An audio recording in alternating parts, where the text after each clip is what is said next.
Le Conseil des ministres s'est tenu ce mercredi sous la présidence du chef de l'État, le président Bassirou Diomaye Diakhar Faye. Le communiqué est lu pour nous dans ce journal par Adama Anouska Ba. Bonsoir Adama. Bonsoir Mariama, bonsoir à tous. Alors le chef de l'État, son Excellence, Monsieur Bassirou Diomaye Diakhar Faye, a présidé ce mercredi 9 octobre 2024 la réunion hebdomadaire du Conseil des ministres au Palais de la République. À l'entame de sa communication, le président de la République s'est réjoui de la bonne tenue de la 5e édition de la journée citoyenne Setal Sunu Réew dédiée à l'école. Il a particulièrement félicité les populations du département de Mbour, les autorités administratives, les élus locaux et la communauté éducative pour l'accueil chaleureux dont il a fait l'objet et salué la mobilisation exceptionnelle notée lors de cette journée, dont le point d'orgue fut le lycée Demba Diop. Il a également félicité le ministre de l'Éducation nationale, les responsables de l'académie, le proviseur du lycée, le corps enseignant et les élèves de cet établissement scolaire de référence. Et pour clore ce chapitre, il a relevé l'engagement permanent du gouvernement à améliorer durablement le cadre de vie dans nos écoles, collèges et lycées en vue de contribuer aux conditions de réussite des élèves. S'interrogeant sur l'efficacité du dispositif public de solidarité nationale, le chef de l'État a indiqué au gouvernement l'urgence de refonder la politique de solidarité nationale et de protection sociale par un meilleur ciblage et une mutualisation des interventions publiques auprès des couches les plus pauvres et les plus vulnérables de notre société. Il a insisté sur l'impérieuse nécessité d'actualiser et d'élargir à de nouveaux bénéficiaires les programmes des bourses de sécurité familiale, de cartes d'égalité des chances, de couverture sanitaire universelle et de transferts sociaux en général. Ce qui devra assurer à court terme une convergence des objectifs et une optimisation soutenue des ressources globalement destinées à la protection sociale. Le chef de l'État a par ailleurs demandé au ministre du Travail de veiller à l'évaluation prospective des politiques et programmes sectoriels de protection sociale conformément aux normes internationales. À ce titre, il a rappelé l'importance de l'actualisation régulière du registre national unique RNU, de la revue de l'application de la loi d'orientation sociale numéro 2010-15 du 6 juillet 2010 relative à la promotion et à la protection des droits des personnes handicapées, ainsi que la finalisation prochaine du Code unique de sécurité sociale devant faciliter la mutualisation des activités de la Caisse de sécurité sociale et de l'Institut de prévoyance retraite du Sénégal, IPRES. À ce sujet, il a souligné la nécessité pour le gouvernement d'engager une réflexion stratégique sur la gestion des retraites au Sénégal. Abordant la question de la nouvelle politique de gestion et d'accompagnement des Sénégalais de l'extérieur, le chef de l'État a indiqué que leur situation quotidienne doit rester une préoccupation majeure du gouvernement à travers notamment une mobilisation plus soutenue de nos missions diplomatiques et consulaires. Il a demandé au gouvernement de veiller à l'accélération des procédures pour l'obtention des documents administratifs de base, les passeports et les cartes nationales d'identité en particulier. Il a également exhorté le gouvernement à faire le suivi de la situation des étudiants sénégalais à l'étranger, le recensement systématique des compétences nationales vivant et servant à l'extérieur du Sénégal.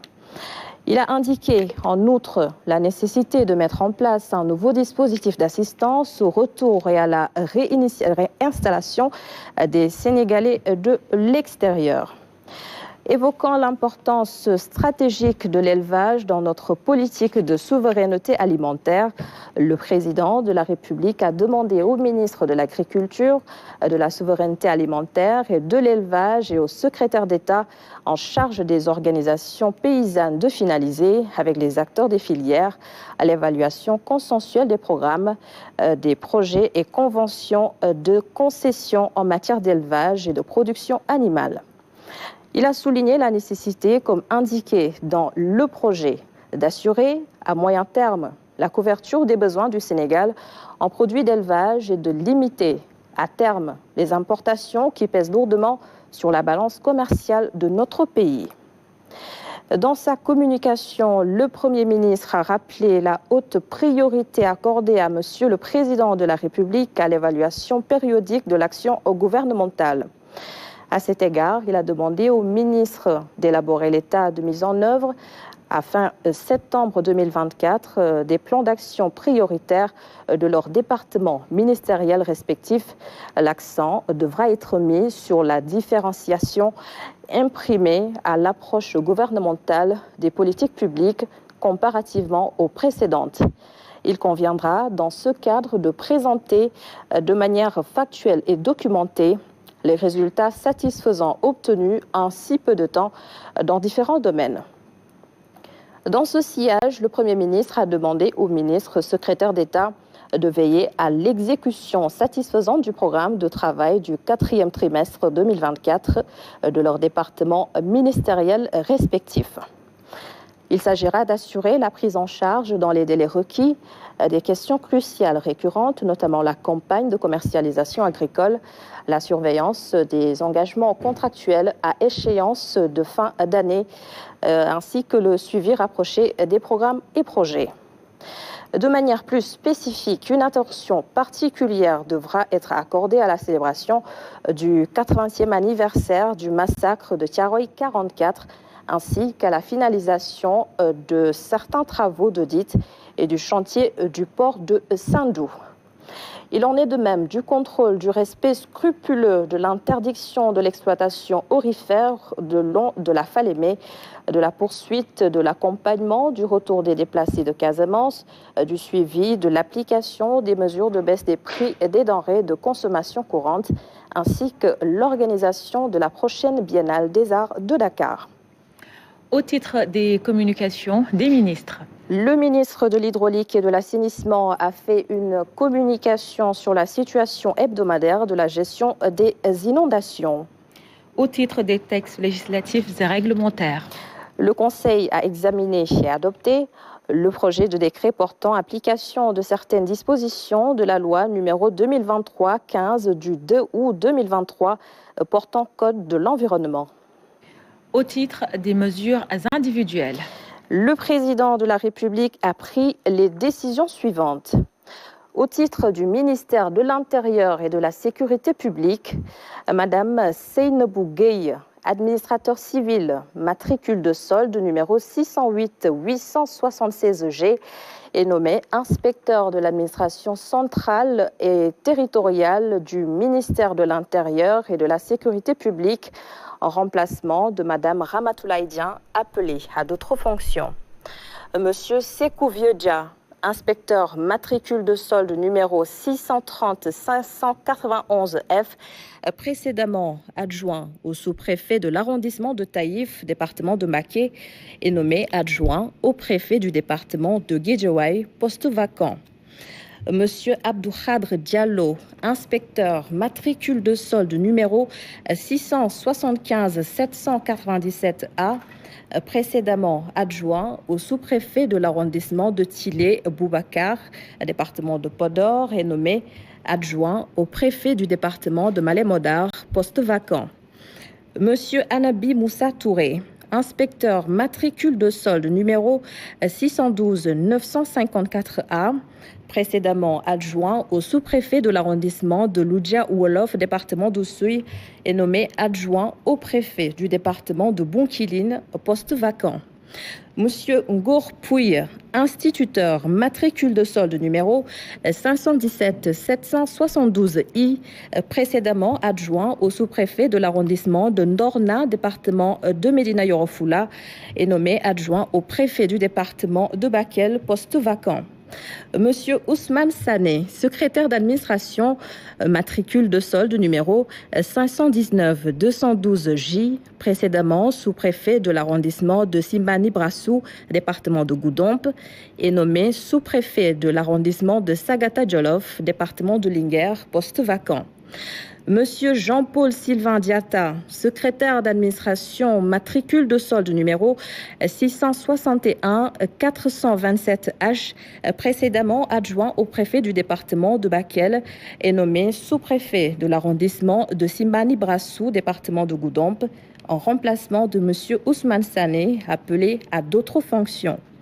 Monsieur Ibrahim Ndiaye, secrétaire d'administration, matricule de solde numéro 517 694J, précédemment en service à la direction générale de l'administration territoriale, est nommé sous-préfet de l'arrondissement de Wadjour, département de Gossas, en remplacement de monsieur Ibrahim Ndaou, admis à faire valoir ses droits à une pension de retraite. Au titre du ministère de l'Intégration africaine et des Affaires étrangères. Monsieur Mamadou Gueye, général de division 2S, titulaire d'un master en sciences militaires, est nommé délégué général au pèlerinage au lieu saint de l'islam en remplacement de monsieur Boubacar Sarr. Monsieur Hassan Diaye, précédemment premier conseiller à l'ambassade du Sénégal à Riyad et à la représentation permanente du Sénégal auprès de l'organisation de la conférence islamique, est nommé premier délégué général adjoint au pèlerinage au lieu saint de l'islam en remplacement de monsieur Khadim Silla. Monsieur Mohamed Mansour Ndiaye, titulaire d'un master 2 en traduction et interprétation de conférences, est nommé délégué général adjoint au pèlerinage au lieu saint de l'islam en remplacement de monsieur Ousmane Douye. Au titre du ministère de la Communication, des Télécommunications et du Numérique. Monsieur Habiboudia, titulaire d'un master 2 en journalisme et communication, est nommé directeur de la communication au ministère de la Communication, des Télécommunications et du Numérique en remplacement de monsieur Ousseynou Dian. Monsieur Serigne Abdoul Ahad Ndiaye, ingénieur en informatique et industriel, est nommé président du comité directeur du Fonds de développement du service universel FD Sud en remplacement de monsieur Ali Kotondiaye. Monsieur Mamadou Lamine Sen, ingénieur en électronique et technologie numérique, est nommé membre du comité directeur du Fonds de développement du service universel FD Sud en remplacement de monsieur Chermbaké. Madame Ndaïsseine Boussi, titulaire d'un Master 2 en Business et Corporate Law, est nommée membre du comité directeur du Fonds de développement du service universel FD Sud en remplacement de Madame Sophie Ndiaye. Madame Sira Nyansi, titulaire d'un Master 2 en Management et Négociation, est nommée membre du comité directeur du Fonds de développement du service universel en remplacement de Monsieur Abdoulaye Ngom. Monsieur Souleymane Diaye, titulaire d'un Master 2 en informatique et réseau, est nommé membre du comité directeur du Fonds de développement du service universel FD Sud en remplacement de monsieur Mamadou Yaya Ba. Monsieur Amadou Mortar Ndiaye, ingénieur des télécommunications, est nommé membre du comité directeur du Fonds de développement du service universel en remplacement de monsieur Mamadou Al-Hadjili. Au titre du ministère de l'Agriculture et de la Souveraineté alimentaire et de l'élevage. Monsieur Aboubakri Sidi Sonko, ingénieur informaticien, expert en agritech, est nommé directeur général de la Société de développement agricole et industriel du Sénégal Sodagri en remplacement de monsieur Alpha Bokar Baldé. Monsieur Fafa Sow, titulaire d'un doctorat en sciences vétérinaires, est nommé directeur des industries animales au ministère de l'Agriculture, de la Souveraineté alimentaire et de l'élevage en remplacement de Madame Fatcher John. Au titre du ministère de la Formation professionnelle. Docteur Mamadou Kane, matricule de solde 625 481L, précédemment chef de division du budget et de la comptabilité au ministère de la formation professionnelle, est nommé directeur de l'administration générale et de l'équipement en remplacement d'Amadou Diallo, appelé à d'autres fonctions. Madame Mam Diara Diop, inspecteur de spécialité de classe exceptionnelle, matricule de solde numéro 514 396H, précédemment directeur du service national d'orientation professionnelle, est nommé directeur général de la formation professionnelle et technique en remplacement de Madame Maïmouna Kanté, admis à faire valoir ses droits à une pension de retraite. Monsieur Elhaj Mamadou Ning, psychologue conseiller de 4e classe, premier échelon, matricule de solde numéro 714-148E, précédemment chef du bureau suivi-évaluation et nommé directeur de la planification et du suivi-évaluation en remplacement de monsieur Cheikh Ahmadou Abdoul Gueye, appelé à d'autres fonctions. Madame Aminata Ndoye, psychologue conseiller de 2e classe et 2e échelon, matricule de solde numéro 632-978E, précédemment chef du bureau du suivi au secrétariat général au ministère de la formation professionnelle et nommé directeur de l'insertion en remplacement de monsieur Abdourahmane Ly, appelé à d'autres fonctions. Au titre du ministère de l'Environnement et de la Transition écologique. Monsieur Abdou Djong, conservateur des parcs nationaux, matricule de solde numéro 613-282L, est nommé inspecteur technique au ministère de l'Environnement et de la Transition écologique en remplacement de Madame Deysen. Lieutenant-colonel Hassan Doye, conservateur des parcs nationaux, matricule de solde numéro 510-886B, est nommé inspecteur technique au ministère de l'Environnement et de la Transition écologique. Au titre du ministère de l'Enseignement supérieur, de la Recherche et de l'Innovation. Monsieur Abdoulaziz Diouf, professeur titulaire en droit privé, est nommé directeur général de l'enseignement supérieur en remplacement de monsieur Amadou Abdoul Sow, admis à faire valoir droit à une pension de retraite. Monsieur Amidou Dat, professeur titulaire de mathématiques, est nommé directeur général de la recherche et de l'innovation en remplacement de M. Amadou Gallo Diop, admis à faire valoir ses droits à une pension de retraite. M. Pape Abdoulaye Diaw, maître de conférence titulaire, est nommé directeur de l'Institut supérieur d'enseignement professionnel de Richard Toll, en remplacement de Mme Awagnan, appelée à d'autres fonctions. M. Alassane Diédiou, professeur titulaire, matricule de solde numéro 102-524D, précédemment vice-recteur de l'Université Hassan Sek de Ziguinchor, est nommé recteur de l'Université Hassan Sek de Ziguinchor. Au titre du ministère de l'Urbanisme, des collectivités territoriales et de l'aménagement des territoires. Monsieur Seydouna Aline Jim, titulaire d'un master professionnel en management et administration des entreprises, est nommé directeur des paysages urbains et des espaces publics en remplacement de Madame Marie Ousmane Diaye, appelée à d'autres fonctions. Madame Aminata Wan, titulaire d'un master 2 en urbanisme et aménagement, est nommée directeur de la planification urbaine et de la réglementation en remplacement de monsieur Youssouf Mané, appelé à d'autres fonctions. Monsieur Sekou Omar Diédiou, titulaire d'un doctorat en géographie et d'un master en aménagement urbain, est nommé directeur de la promotion du développement des territoires en remplacement de monsieur Manik Diouf, appelé à d'autres fonctions.